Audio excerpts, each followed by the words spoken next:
മകളെ നമസ്കാരം. നമ്മൾ ഇന്ന് ചർച്ച ചെയ്യുന്നത് നമ്മൾ ഒന്നാമത്തെ ചാപ്റ്ററിൽ ഒരുപാട് ചോദ്യങ്ങൾ നമ്മൾ മുൻപ് ചർച്ച ചെയ്തിട്ടുണ്ട്. ലെറ്റസ് അഥവാ വിലയിരുത്താം നമ്മൾ ചർച്ച ചെയ്തിട്ടുണ്ട്. ഇന്ന് നമ്മൾ ചർച്ച ചെയ്യുന്നത് ഒന്നുകൂടെ അഡ്വാൻസ്ഡ് ലെവലുള്ള കാര്യങ്ങളാണ് പറയാൻ പോകുന്നത്.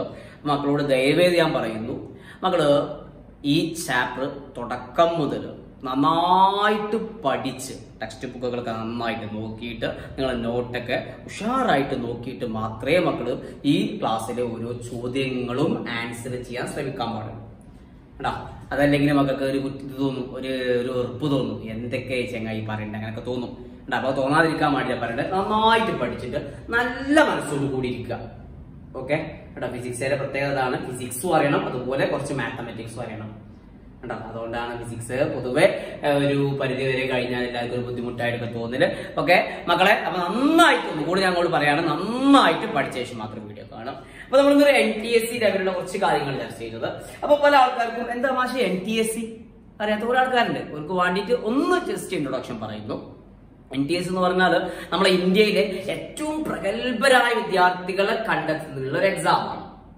ഓക്കെ, നിങ്ങൾ ഏതുവരെ പഠിക്കുന്നുണ്ടോ അതുവരെ നിങ്ങൾക്ക് സ്കോളർഷിപ്പ്. NMMS എക്സാം എന്ന് പറഞ്ഞാൽ ഏകദേശം 4 വർഷമാണ് സ്കോളർഷിപ്പ് കിട്ടുക. 9ാം ക്ലാസ്, 10ാം ക്ലാസ്, +1, +2 ഒക്കെ ടോട്ടൽ 48,000 രൂപയാണ് കിട്ടുക. 48,000 രൂപയാണ് കിട്ടുക. പക്ഷെ NMMS എക്സാം എല്ലാവർക്കും എഴുതാൻ പറ്റൂല. വാർഷിക വരുമാനം 1.5 ലക്ഷത്തിൽ താഴെയുള്ള ആൾക്കാർക്ക് മാത്രമേ NMMS എക്സാം എഴുതാൻ പറ്റുള്ളൂ.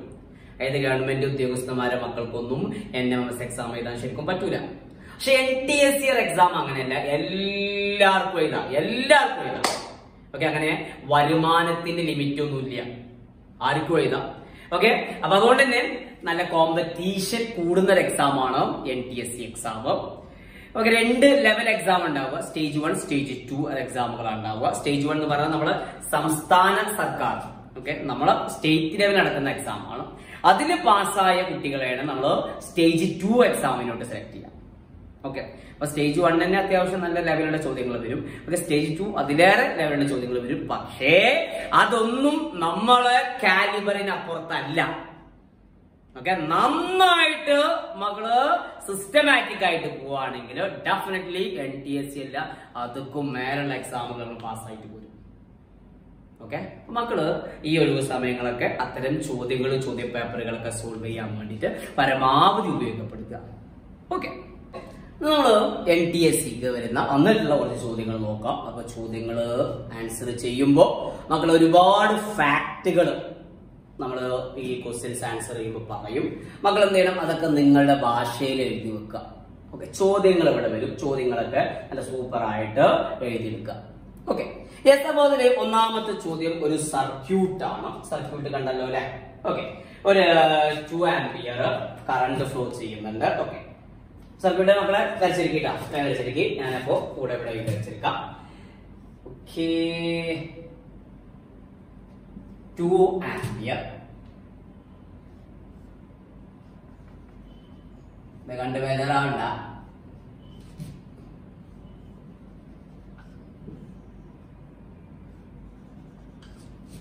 ഓക്കെ, 6 ഓം, ഒരു 6 ഓം, ഒരു 3 ഓം, ഒരു 2.5 ഓം. P എന്ന പോയിന്റ്, Q എന്ന ഒരു പോയിന്റ്. അപ്പൊ ചോദ്യതാണ്, the potential difference between points P and Q for the given network is. Okay, അപ്പൊ ഇങ്ങനെ സർക്യൂട്ട് ഉണ്ട്. ആ സർക്യൂട്ടില് മുത്തുമക്കളെ നോക്കണേ, P ആൻഡ് Q 2 പോയിന്റുകൾ. ആ പോയിന്റുകൾക്കിടയിൽ നമ്മൾ കൊടുത്ത പൊട്ടൻഷ്യൽ ഡിഫറൻസ് അഥവാ ഇവിടെയുള്ള പൊട്ടൻഷ്യൽ ഡിഫറൻസ് എന്തെന്നാണ്, പൊട്ടൻഷ്യൽ വ്യത്യാസം എന്തെന്നാണ് കാണാൻ. ഓക്കെ, ഓപ്ഷൻസുകൾ ഉണ്ടാകും. മക്കള് ഓപ്ഷൻസ് ഒക്കെ ചിലപ്പോ നമുക്ക് തോന്നിയ പോലെ ചെയ്യരുതിട്ടാ, കറക്റ്റ് കുത്തവും ചെയ്യരുത്. സിമ്പിൾ ആയിട്ട് ആലോചിച്ചാൽ കിട്ടുന്ന കാര്യങ്ങളേ ഉള്ളൂ. അപ്പൊ എങ്ങനെയാ മാഷെ ഈ നെറ്റ്വർക്ക് ഇത് കാണുമ്പോഴത്തേന് ചില ആൾക്കാരൊക്കെ അന്തം മുട്ട് തലക്കി കൊഞ്ഞാടണ്ടാ, അതൊന്നും ഇതിന്റെ ആവശ്യമില്ല. സിമ്പിൾ മുത്തുമക്കളെ, നമുക്ക് ഇവിടെ അറിയാവുന്ന ഒരുപാട് കാര്യങ്ങളുണ്ട്. ഏറ്റവും ആദ്യമായിട്ട് അറിയുന്ന ഒരു കാര്യം, ഓക്കെ, ഈ സർക്യൂട്ടിൽ എന്ത് കണ്ടിട്ട് എന്ത് കറണ്ട് ഉണ്ട് അല്ലെ? I നമുക്ക് തന്ന സാധനം നോക്കാം. I ഉണ്ട് 2 ആംപിയർ. നമുക്ക് കാണേണ്ടത് പൊട്ടൻഷ്യൽ വ്യത്യാസമാണ്. അങ്ങനെയാണെങ്കിൽ നമുക്ക് എന്ത് കൂടെ കിട്ടണം? 6 കൂടെ കിട്ടണം. 6 കാണുന്നതിന് വേണ്ടിയിട്ട് ഒന്നുമില്ല, ഇതാക്കുന്നു. ഇത് ആദ്യം നമുക്ക് ചെയ്യാൻ പറ്റിയ ശരിക്കും ഇവിടെ കറണ്ട് സംഭവിക്കുന്നത്, കറണ്ട് ഇവിടുന്ന് സ്പ്ലിറ്റ് ആയി. ഓക്കെ, ഈ സാധനവും സമാന്തരം അല്ലെ? നമ്മളെ ഈ ശാഖ, ഈ ബ്രാഞ്ചും സമാന്തരമാണ്. ഓക്കെ, എന്നിട്ട് അതിനുമായിട്ട് സമാന്തര പാരലൽ, അതുമായിട്ട് ശ്രേണിയായിട്ടാണ് ഈ 2.5 ഓം കിടക്കുന്നത്. Okay, yes. അങ്ങനെയാണെങ്കിൽ കുത്തുമക്കളെ ആദ്യം സോൾവ് ചെയ്യാൻ പറ്റിയ ഇതിനെ സോൾവ് ചെയ്യാം.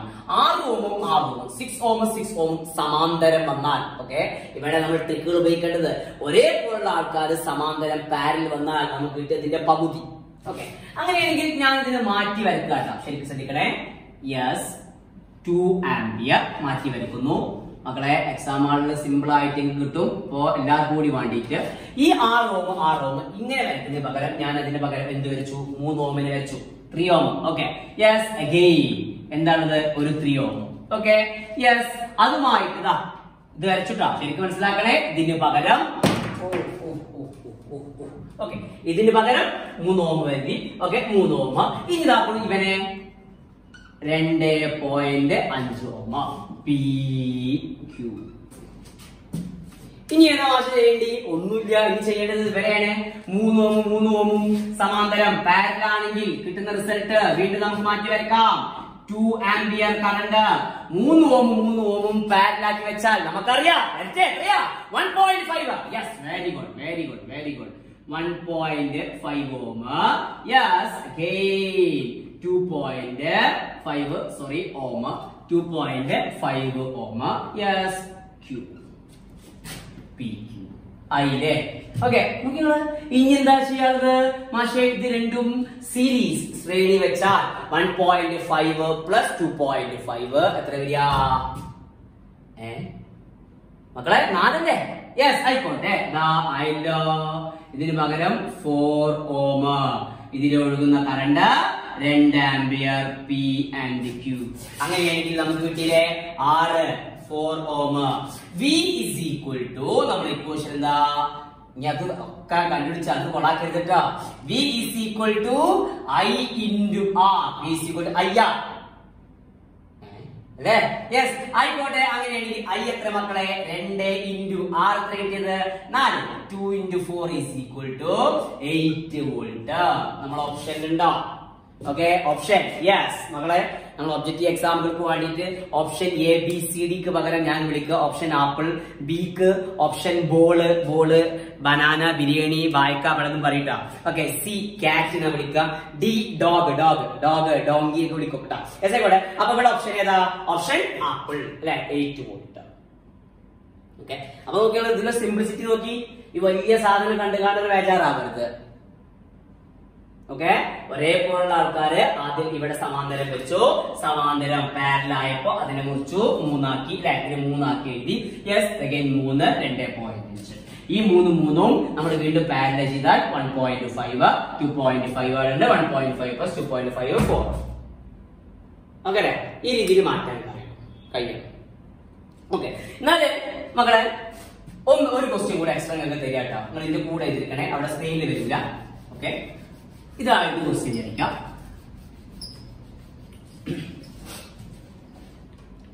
ക്വസ്റ്റ്യൻ വെച്ചോളി ബേജാറ് കൂട്ടണ്ട.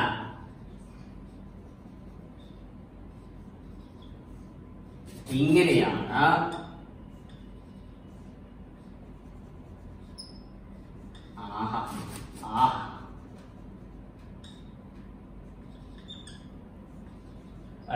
ഓക്കെ. നോക്കപ്പോ ഞങ്ങൾ ശരിക്കും വെച്ചോളി.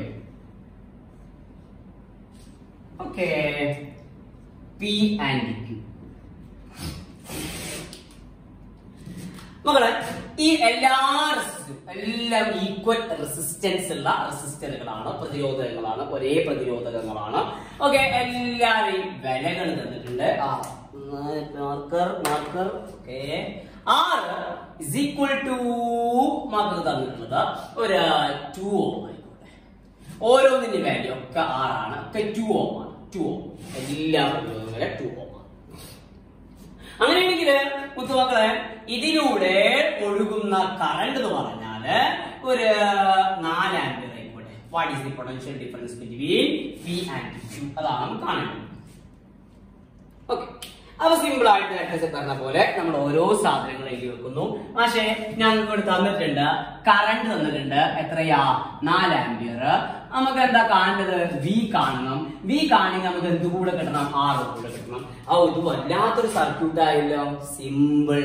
ഇത് എത്രയാ? 2 ഓം അല്ലേ? എത്രയാ? 2.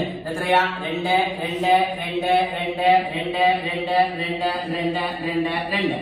ഓക്കെ, പക്ഷേ നമ്മൾ ആദ്യം ഏതൊക്കെയാണ് ചെയ്യേണ്ടില്ല? ഇതിനൊന്ന് മാറ്റി വരക്കണമെങ്കിൽ ആദ്യം നമ്മൾ എന്താ ചെയ്യുക? യെസ്, കറണ്ട് ഇങ്ങനെ പോകുന്നു. ഇവനും ഇവനും ഏതാണ്? ശ്രേണി അല്ലെ? ശ്രേണി കറണ്ടിന് പോകുന്നു. ഓക്കെ, ഇവനും ഇവനും ശ്രേണി. ഓക്കെ, പക്ഷേ ഈ രണ്ടാൾക്കാരെ ഇത് എന്താണ്? സമാന്തരം. ഈ ബ്രാഞ്ചും ഈ ബ്രാഞ്ചും സമാന്തരം. ഓക്കെ, എന്നാലും ഒന്ന് മാറ്റി വരക്കാൻ നോക്കുക. ഇതിനെ നോക്കാം. ഓക്കെ, ഒന്ന് മാറ്റി വരക്കാണ്. ഷേക്ക് ശ്രദ്ധിക്കണേ. യെസ്, നമ്മളെ പി ബഹുമാനപ്പെട്ട പി. യെസ്, നമ്മളെ കറണ്ട് 4 ആംപിയർ കറണ്ട്.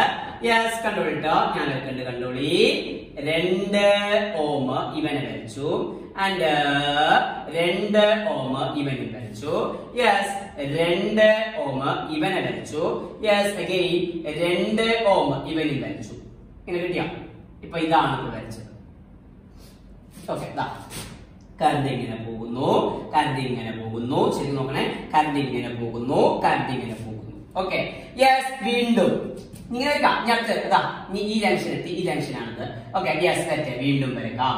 2 ഓം മക്കളെ, ഇതൊക്കെ ഭയങ്കര സിമ്പിൾ ആണ്. 2 ഓം. ഇപ്പൊ എന്തായി? ഇതും കഴിഞ്ഞു. ആഹാ, എന്നാ മാഷേ ഇതൊന്ന് വെച്ചേരി. ഇതാ അത്രേ ഉള്ളൂ. 2 ഓം കഴിഞ്ഞു. ക്യൂ ഇത്രേ ഉള്ളൂ. ഇതിന് മാറ്റി വെച്ചാൽ ഓക്കെ. മാഷേ എടുത്തല്ലേ? കുഴപ്പമില്ലല്ലോ. ഇവിടെ അടുപ്പിച്ചാലും കുഴപ്പമൊന്നുമില്ല. ഓക്കെ, ഇവിടുന്ന് കറണ്ട് എത്തുന്നു. ഇവിടെ കറണ്ട് കൂട്ടിമുട്ടുന്നു. വീണ്ടും കറണ്ട് മുറിഞ്ഞു പോകുന്നു. ഈ കൂട്ടിമുട്ടിയ കറണ്ട് വീണ്ടും മുറിഞ്ഞു പോകുന്നു. ഓക്കെ, യെസ്, ഇങ്ങനെ കറണ്ട് വീണ്ടും ഇവിടെ എത്തുന്നു. യെസ്, ഇവിടുന്ന് കറണ്ടുകൾ കൂടിച്ചേരുന്നു. വീണ്ടും മുറിഞ്ഞു പോകുന്നു. Simple circuit. അങ്ങനെയാണെങ്കിൽ മാഷേ ഇനി നമുക്ക് എങ്ങനെ ചെയ്യാം? ഒന്ന് മാറ്റി വരക്കട്ടെ. മുകളിൽ വരക്കുണ്ടേ, ശരിക്കും നോക്കണേ. ഓക്കെ, ഇതിന് മാറ്റി വരക്കുന്നു. നമുക്ക് എന്ത് ചെയ്യാം? ഈ രണ്ടും എത്ര കിട്ടിയ? ശ്രേണി സീരീസ് എത്ര കിട്ടിയ? 4 അല്ലെ? ഒന്ന് മാറ്റി വരക്കാണ്. പി എത്ര കറണ്ട്? 4 ആംപിയർ. യെസ്, ഇതിന് 2 + 2 4 ഓം. യെസ്, അഗൈൻ താഴെ 4 ഓം. ഓക്കെ, യെസ്, ഇവൻ ഓക്കെ 4 ഓം ഇത് കഴിഞ്ഞു. ഓക്കെ, യെസ്, അടുത്ത 4 ഓം. ഓക്കെ, ഇനി നമുക്ക് എങ്ങനെ ചെറുതാക്കാം? ഇങ്ങനെ ചെറുതാക്കാം. 4 4 സമാന്തരം ചെയ്താൽ എത്ര കിട്ടുക? 2 അല്ലേ? Yes, very good. 2 ഓം 4 4 സമാന്തരം. ഓക്കെ, ഒരേപോലുള്ള ആൾക്കാരെ പാരലാക്കി വെച്ചാൽ കിട്ടിയ അതിന്റെ പകുതി. യെസ്, 2 ഓം ഇത് കിട്ടി. ഞാൻ എന്താ? 2 ഓം. നിങ്ങള് ഓക്കെ, ഇനി നമുക്ക് ചെറുതാക്കാം അല്ലെ? 2 + 2 എത്ര കിട്ടുക? 6 ഓം. ഇതിലൂടെയുള്ള കറണ്ട് നമ്മളെ പി, ഇത് നമ്മളെ ക്യൂ, ഇത് നമ്മളെ പി, ഇത് നമ്മളെ ക്യൂ. അപ്പൊ എത്ര കിട്ടിയത്? 6 ഓം ആണ് അതിന്റെ റെസിസ്റ്റൻസ്, ഇഫക്റ്റീവ് റെസിസ്റ്റൻസ്. അങ്ങനെയാണെങ്കിൽ V = I × R. I എത്രയാ? 4 × R, that is = 24 volt. Okay, വലിയ സംഭവമാക്കി എടുക്കണ്ട മക്കൾ. ഇങ്ങനെ സിമ്പിൾ ആയിട്ട് ചിന്തിച്ചു നോക്കുക, കിട്ടും, എല്ലാവർക്കും കിട്ടും. ഓക്കെ, ഇവിടെ വലിയ സാധനത്തിൽ നമ്മൾ ഇത്ര ചെറുതാക്കി. അതാണ് ഫിസിക്സിന്റെ ബ്യൂട്ടി, ഫിസിക്സിന്റെ പവർ എന്ന് പറഞ്ഞാൽ. ഓക്കെ, നമ്മൾ അടുത്ത ക്വസ്റ്റ്യൻ നോക്കുന്നു. മക്കളെ നല്ല മനസ്സോടെ ഇരിക്കാണ്ടടാ. ഇതാക്കി പറഞ്ഞാണ് ഇരിക്കില്ലേ? ചെങ്ങായി ഇതെന്ത് അതൊക്കെ പറഞ്ഞാലും വിചാരിച്ചില്ലേ? നന്നായിട്ട് ചിന്തിക്കും. തല കണ്ട് വലുതാവട്ടെ ചിന്തിച്ചിട്ട്. ആയിക്കോട്ടെ, അടുത്തൊരു ക്വസ്റ്റ്യൻ നോക്കാം. ക്വസ്റ്റ്യൻ വരും. 3 bulbs are rated 40 watt, 60 watt and 100 watt. which bulb will glow brightly if they are connected in series across a 220 volt source.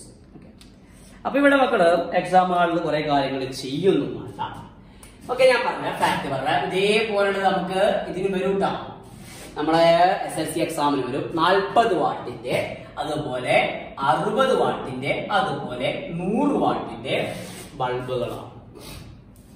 ഈ ബൾബുകൾ നമ്മൾ ആദ്യം എങ്ങനെ ഘടിപ്പിച്ചെന്ന് പറയുന്നത് സീരീസ്, ശ്രേണി രീതി ഘടിപ്പിച്ചു. സപ്പോസ് ഇത് 40 വാട്ട് ബൾബ്, ഇത് 60 വാട്ട് ബൾബ്, ഇത് 100 വാട്ട് ബൾബ്. ഓക്കെ, നമ്മൾ ഇവകളെ എങ്ങനെ ഘടിപ്പിച്ചു? ശ്രേണിയിൽ ഘടിപ്പിച്ചു. അങ്ങനെയാണെങ്കിൽ ഏത് ബൾബാണ് നല്ല സൂപ്പർ ആയിട്ട് കത്തുക? Okay, which bulb will glow brightly? ഏത് ബൾബാണ് നന്നായിട്ട് പ്രകാശിക്കുക? അപ്പൊ നമ്മൾ ഇതുമായി പണ്ട് പഠിച്ചൊരു കാര്യം ഒന്നുകൂടെ നിങ്ങൾ ഓർമ്മിപ്പിക്കുകയാണ്. ഓർമ്മ ഉണ്ടാറില്ല, ഓർമ്മ ഇല്ലാത്തവർ നിർബന്ധമായിട്ടാണ് എഴുതി വെക്കണം. ഉപകരണങ്ങളെ ശ്രേണി രീതിയിലോ സീരീസ് ആയിട്ട് ഘടിപ്പിക്കുമ്പോൾ ഏറ്റവും കൂടുതൽ താപം ഉൽപ്പാദിപ്പിക്കപ്പെടുക പ്രതിരോധം കൂടിയ ഉപകരണത്തിൽ. നോക്കണേ, ശ്രേണി രീതിയില് അഥവാ സീരീസ് ആയിട്ട് ഉപകരണങ്ങൾ ഘടിപ്പിക്കുമ്പോ നമ്മൾ പറഞ്ഞ കണ്ടീഷൻസുകള് എല്ലാത്തിലൂടെയും ഒഴുകുന്ന കറണ്ട് തുല്യം, എല്ലാത്തിലും വരുന്ന പൊട്ടൻഷ്യൽ വ്യത്യാസം, വോൾട്ട് വ്യത്യസ്തം, ഇതിന് ഏറ്റവും കൂടുതൽ താപം ഉൽപ്പാദിപ്പിക്കപ്പെടുക 6 കൂടിയ ഉപകരണത്തിൽ കൂടുതൽ താപം ഉൽപ്പാദിപ്പിക്കപ്പെടും. Okay, yes. എന്നാല് നമ്മളെ അനുബന്ധമായിട്ട് ഞാൻ പറയുന്നു, സമാന്തരമായിട്ട്, ഒന്നും കൂടി ഓർമ്മിക്കട്ടോ, ഒന്നും തോന്നരുതേ, സമാന്തരമായിട്ട് ഘടിപ്പിക്കുമ്പോ, പാരലായിട്ട് ഘടിപ്പിക്കുമ്പോ കറണ്ട് വ്യത്യസ്തമാകാം, വോൾട്ടേജ് തുല്യമാകാം, ഇതിന് ഏറ്റവും കൂടുതൽ താപം ഉണ്ടാവുക, ഏറ്റവും കൂടുതൽ താപം ഹീറ്റ്. ഇവിടെ പ്രതിരോധം കൂടിയാണെങ്കിൽ ഇവിടെ ഏതാണ് പ്രതിരോധം കുറഞ്ഞതിലാണ് ഹീറ്റ്. ഇതില് സമാന്തരത്തിൽ ശരിക്കും നോക്കണേ. അപ്പൊ ഇതേതാ രീതി? ശ്രേണി. മക്കളെ ഒരുപാട് കൺഫ്യൂഷൻ ആവേണ്ടാണ് മക്കൾക്ക്. അപ്പൊ ഇത് നന്നായിട്ട് അർത്ഥം അറിഞ്ഞ് പഠിച്ചാലേ കാര്യമുള്ളൂ. അപ്പൊ ശരിക്കും നോക്കണേ. അപ്പൊ മക്കളെ നോക്കണേ. ഇത് നമ്മൾ ശ്രേണി ഘടിപ്പിച്ചിട്ടുണ്ട്. അങ്ങനെ നന്നായിട്ട് പ്രകാശിക്കുന്ന ബൾബ് ഏതാണെന്ന് ചോദിച്ചാൽ ഇതിൽ ഏറ്റവും പ്രതിരോധം കൂടിയ ബൾബ് ഏതാണ്? ഓനാണ് നന്നായിട്ട് പ്രകാശിക്കുക. ഏറ്റവും പ്രതിരോധം കൂടിയ ബൾബ് അതെങ്ങനെ മാഷെ കിട്ടുക? മക്കളെ ഇത്രയുള്ളൂ, എന്റെ കുഞ്ഞു മക്കൾ ഒത്തുവെക്കണേ. പവറും അതുപോലെ പ്രതിരോധവും തമ്മിലുള്ള ബന്ധം, ഒരു ഉപകരണത്തിന്റെ പവറും പ്രതിരോധവും തമ്മിലുള്ള ബന്ധം ഉപകരണങ്ങൾ താരതമ്യം എങ്ങനെ എടുക്കേണ്ടി? ഓക്കെ, പവർ കൂടിയവന്റെ പ്രതിരോധം കുറവ്, വിപരീതാനുപാതം അതിനെ വിളിക്കാം. ശരിയാക്കല്ലേ? പവറും പ്രതിരോധവും വിപരീത അനുപാതം, ഇൻവേഴ്സ്ലി പ്രൊപ്പോർഷണൽ. ശരിക്കും തനിക്കേറ്റി എഴുതി വെക്കി. ഓക്കെ, പവറും റെസിസ്റ്റൻസും, പവറും പ്രതിരോധവും ഇൻവേഴ്സ്ലി പ്രൊപ്പോർഷണൽ, വിപരീതാനുപാതം എന്ന് പറഞ്ഞാൽ പവർ കൂടിയ ഉപകരണത്തിന്റെ പ്രതിരോധം കുറവ്, പവർ കൂടിയവന്റെ പ്രതിരോധം റെസിസ്റ്റൻസ് കുറവ്, പവർ കുറഞ്ഞവന്റെ പ്രതിരോധം കൂടുതൽ. അങ്ങനെയാണെങ്കിൽ ഇതിൽ ഏറ്റവും പവർ കുറവായിരിക്കാം 40-നാണ് പവർ കുറവ്, അല്ലെ? പവർ കുറവ്. അങ്ങനെയാണെങ്കിൽ ഏറ്റവും കൂടുതൽ പ്രതിരോധം ഉണ്ടാവുക ഇവിടെ ആർക്കാണ്? ഇവൻക്കാണ് ഏറ്റവും കൂടുതൽ പ്രതിരോധം ഉണ്ടാവുക. അങ്ങനെയാണെങ്കിൽ ഇവനേക്കാളും നന്നായിട്ട് കത്തുക. ഇവൻ ഇങ്ങനെ കുറച്ചുകൂടി ഉസാറായിട്ട് കത്തും. ഇവൻ പാവം ഇങ്ങനെ ഇങ്ങനെ കത്തുന്നുണ്ടാവുക. ഓക്കെ, അപ്പൊ മക്കൾ ഇവിടെ എഴുതി വെക്കേണ്ട പോയിന്റ്, ഇത് ഓൾറെഡി നമ്മൾ പറഞ്ഞതാണ്. ഇപ്പൊ ഓർത്തു വെക്കേണ്ട പോയിന്റ്, പ്രതിരോധവും പവറും, റെസിസ്റ്റൻസും പവറും ഇൻവേഴ്സ്ലി പ്രൊപ്പോർഷണൽ എന്ന് പറഞ്ഞാൽ വിപരീത അനുപാതം. വിപരീതാനുപാതം പറഞ്ഞാൽ ഒന്ന് കൂടിയാൽ ഒന്ന് കുറയും, ഒന്ന് കുറഞ്ഞാൽ ഒന്ന് കൂടും. ഇവൻ ജയിച്ചാൽ ഇവൻ ഒളിച്ചു. ആണ് എപ്പോഴും ഓപ്പോസിറ്റ് ഉണ്ടാവുക. ഇവൻ തോറ്റ ഇവൻ ജയിച്ചു, ഇവൻ തടി കൂടിയ ഇവൻ തടി കുറയും. എപ്പോഴും ഓപ്പോസിറ്റ് ഉണ്ടാവുക. അതാണ് വിപരീത അനുപാതം. കിട്ടണേ? Okay, yes. എന്നാലും മാഷേ ചോദിക്കുന്ന ചോദ്യം കേട്ടോ, നിങ്ങൾ ഒന്നുകൂടി ആവർത്തിക്കുന്നു. മാഷേ ഇവകളെ നമ്മൾ ഇങ്ങനെ ഘടിപ്പിച്ചു വിചാരിക്ക, 40 what, yes, 60 what and 100 what, 100 what. ഇങ്ങനെ നമ്മൾ ഘടിപ്പിച്ചു വരിക. അങ്ങനെയാണെങ്കിൽ മാഷേ ഇതിൽ ആരാണ് നല്ല സൂപ്പർ ആയിട്ട് കത്തുക? അപ്പൊ എന്റെ കുഞ്ഞു മക്കള് വീണ്ടും ചിന്തിക്കുന്നു. ഇവിടെ സംഭവിക്കുന്ന കാര്യം സമാന്തരാണല്ലോ. സമാന്തരാകുമ്പോ ഏറ്റവും പ്രതിരോധം കുറഞ്ഞ ഉപകരണത്തിലാണ് കൂടുതൽ താപം ഉത്പാദിപ്പിക്കപ്പെടുക. എങ്ങനെ ഏറ്റവും പ്രതിരോധം കുറഞ്ഞ ഉപകരണത്തില്. അതെന്താ മാഷി ചോദിച്ചാൽ ഒന്ന് ചിന്തിച്ചു നോക്കുക. അതായത് ഇവിടെ കറണ്ട് എത്തുമ്പോ കറണ്ടിന് 3 പാതയിലൂടെ പോകാം. ഏറ്റവും കൂടുതൽ കറണ്ട് പോകുക ഏത് പാതയിലൂടെയാണ്? നമ്മൾ എപ്പോഴും പറഞ്ഞാണ് ഇങ്ങനെ എത്തുമ്പോ ജംഗ്ഷനെ എത്തുമ്പോ ഏറ്റവും പ്രതിരോധം കുറഞ്ഞ വഴി ഏതാണോ, റെസിസ്റ്റൻസ് കുറഞ്ഞ വഴി ഏതാണോ അതിലൂടെയാണ് കറണ്ട് നന്നായിട്ട് ഒഴുകുക. ഇതിൽ ഏറ്റവും പ്രതിരോധം കുറവായിരിക്കുക. 40 വാട്ടിനാ 60 വാട്ടിനാ 100 വാട്ടിനാ? ചിന്തിക്ക്. പവറും പ്രതിരോധവും റെസിസ്റ്റൻസും ഇൻവേഴ്സ്ലി പ്രൊപ്പോർഷണൽ. സോ ഇവിടെ ഏറ്റവും പവർ കൂടിയവൻ ഇവനാണ്. സോ പ്രതിരോധം ഏറ്റവും കുറവ്, റെസിസ്റ്റൻസ് ഏറ്റവും കുറവ് ഓൽക്കല്ലേ. ഓക്കെ മക്കളെ, ഇവന്റെ ആണ് പ്രതിരോധം ഏറ്റവും കുറവുണ്ടാവുക. ഓക്കെ, അപ്പൊ ഇവിടെ നന്നായിട്ട് കത്തുന്ന ബൾബ് ആരേക്കാരം? ഇവിടെ നന്നായിട്ട് കത്തുക 100 വാട്ടാണ് നന്നായിട്ട് കത്തുക. ശരിക്കും വ്യത്യാസം നോക്കണേ. ഇവനാണ് ഇവിടുത്തെ രാജാവ്. ഇവൻ പാവം ചെറുതായിട്ട് ചെറിയ രാജാവ്, കുഞ്ഞു രാജാവ്. ഇവൻ ഒന്നുമില്ല, പാവം സാധു. അങ്ങനെ അപ്പൊ വ്യത്യാസം ശരിക്കും നോക്കണം കേട്ടോ മക്കളെ. ഇത് നിങ്ങളുടെ ഭാഷയിൽ എങ്ങനെ ശരിക്കും എഴുതി വെക്കാം. ഉപകരണങ്ങളെ നമ്മള് ശ്രേണി രീതിയിൽ സീരീസ് ആയിട്ട് ഘടിപ്പിക്കുമ്പോ പല രീതിയിൽ ഉത്തരയിടാം. ഉപകരണങ്ങളെ ശ്രേണി രീതിയിൽ ഘടിപ്പിക്കുമ്പോൾ പവർ കുറഞ്ഞ ഉപകരണം ബ്രാക്കറ്റിൽ കൊടുക്കാം. പവർ കുറഞ്ഞ ഉപകരണം ബ്രാക്കറ്റിൽ കൊടുക്കാം.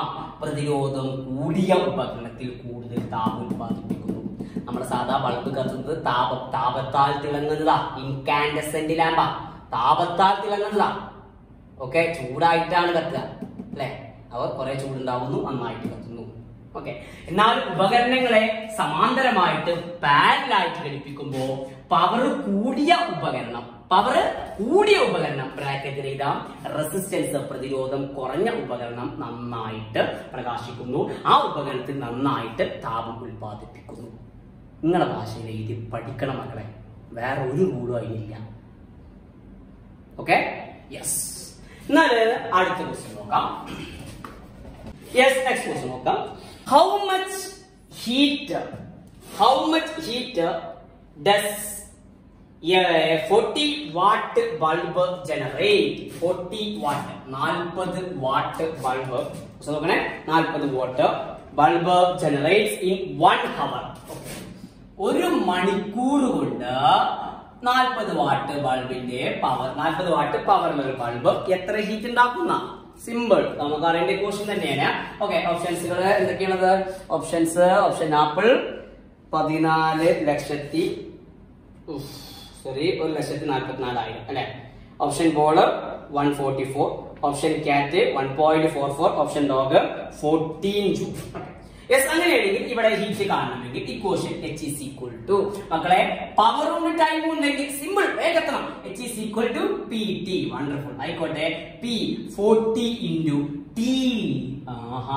ഹവർ ആണല്ലോ മാഷെ. എങ്ങനെയാ ഹവറിന് സെക്കൻഡിലേക്ക് മാറ്റിയ? ഒന്നുമില്ല, 1 into 60 into 60, 60 into 60 കൊണ്ട് നമ്മൾ മൾട്ടിപ്ലൈ ചെയ്യാം. ഓക്കെ, യെസ് ആയിക്കോട്ടെ. അങ്ങനെ എനിക്ക് കിട്ടുന്നു 6 into 6 36 000 3600 അല്ലെ. കിട്ടിയ അല്ലെ? എത്ര സെക്കൻഡിൽ കിട്ടിയ? 3600 സെക്കൻഡ് ആണ് ഒരു മണിക്കൂറുള്ളത്. അങ്ങനെയാണെങ്കിൽ മുത്തുമക്കളെ നമുക്ക് ഇത് സോൾവ് ചെയ്താൽ കിട്ടുന്നു 4 into 36 ചെയ്യുന്നു. 36 into 4 4 24, ബാക്കി 2 4 3 12 12 2 14 144 ഒരു 0. ഇവന്റെ 2 0. ഇത്രയും ജൂള് ഹീറ്റ് ആണ് ഉണ്ടാവുക. അതായത് ഏതാ നമ്മുടെ ഓപ്ഷൻ? യെസ്, ഓപ്ഷൻ ആപ്പിൾ തന്നെ. ഓപ്ഷൻ ആപ്പിൾ അല്ലെ. Okay, 1,44,000 1,44,000 joule. Okay, yes, simple question അല്ലേ. എന്നാൽ അടുത്തൊരു ക്വസ്റ്റ്യൻ നോക്കാം. നമ്മൾ 9ാം ക്ലാസ്സിൽ ലെവലിലുള്ള ക്വസ്റ്റ്യൻ ആണ്. ഓക്കെ, ക്വസ്റ്റ്യൻ ഇതായിരുന്നു. സിമ്പിൾ ക്വസ്റ്റ്യൻ ആണ്. Resistivity depends on. മക്കൾ റെസിസ്റ്റിവിറ്റി കണ്ടില്ലേ? ഡിവൈസുകൾ റെസിസ്റ്റിവിറ്റി അല്ലെ, റെസിസ്റ്റിവിറ്റി. ഓക്കെ, ആ റെസിസ്റ്റിവിറ്റി ഡിപെൻഡ്സ് ഓൺ ഒന്നാമത്തെ option apple length of the conductor, option board area of cross section of the conductor, option cat nature of the conductor, option dog all the above. Okay, അതായത് resistivity depend ചെയ്യുന്നു, സ്വാധീനിക്കുന്നു ഒരു ചാലകത്തിന്റെ നീളത്തെ, ഒരു ചാലകത്തിന്റെ വണ്ണത്തെ, ഒരു ചാലകത്തിന്റെ സ്വഭാവത്തെ, അതുപോലെ ഇതെല്ലാം കൂടെ എന്നാണ്. ഓക്കെ, ഇല്ല റെസിസ്റ്റിവിറ്റി ആകെ സ്വാധീനിക്കുക, ആകെ ഡിപ്പെൻഡ് ചെയ്യാം ചാലകങ്ങളുടെ കണ്ടക്ടറുകളുടെ സ്വഭാവത്തെ മാത്രമാണ്, നേച്ചറിനെ മാത്രമാണ് റെസിസ്റ്റിവിറ്റി ഡിപ്പെൻഡ് ചെയ്യുക. മക്കളെ റെസിസ്റ്റൻസ് അല്ല റെസിസ്റ്റിവിറ്റി, ഓർമ്മ കാണുമെന്ന് വിശ്വസിക്കുന്നു. റെസിസ്റ്റിവിറ്റി. ഓക്കെ, യെസ്, റെസിസ്റ്റിവിറ്റി മക്കളെ നീളം മാറിയാൽ റെസിസ്റ്റിവിറ്റി മാറൂല, നമ്മുടെ ഏരിയ മാറിയാൽ റെസിസ്റ്റിവിറ്റി മാറൂല, ക്രോസ് സെക്ഷൻ ഏരിയ വണ്ണം മാറിയാൽ റെസിസ്റ്റിവിറ്റി മാറൂല. റെസിസ്റ്റിവിറ്റി മാറണമെങ്കിൽ എന്തെന്നെ മാറണം? നേച്ചർ. എഴുതി വെച്ചോട്ടാ, resistivity depends on nature of the conductor. പക്ഷെ റെസിസ്റ്റൻസ് ആണെങ്കിൽ, നമ്മൾ റെസിസ്റ്റൻസ് ആണെങ്കിൽ നീളം മാറിയാലും വണ്ണം മാറിയാലൊക്കെ മാറും, പ്രതിരോധം മാറും, പക്ഷെ റെസിസ്റ്റിവിറ്റി മാറത്തില്ല. ഓക്കെ, യെസ് ആയിക്കോട്ടെ. അങ്ങനെയാണെങ്കിൽ അടുത്തൊരു ക്വസ്റ്റ്യൻ നമ്മൾ പറഞ്ഞ രീതിയിൽ ക്വസ്റ്റ്യൻ തന്നെയാണ്. The voltage supplied to a bulb is halved. Voltage എന്താക്കി മാറ്റി? പകുതിയാക്കി. Then the power consumed becomes, power എന്തായിട്ട് മാറുന്നതാണ്. ഓക്കെ, നമ്മൾ പറഞ്ഞിട്ടുണ്ട് മക്കളെ, വിലയിരുത്താൻ ചെയ്തപ്പോൾ പറഞ്ഞിട്ടുണ്ട്. യെസ്, വോൾട്ടേജ് പകുതിയാക്കിയാൽ ഒന്നും ചെയ്യണ്ട, പവർ എന്തായിട്ട് മാറും? 1/4.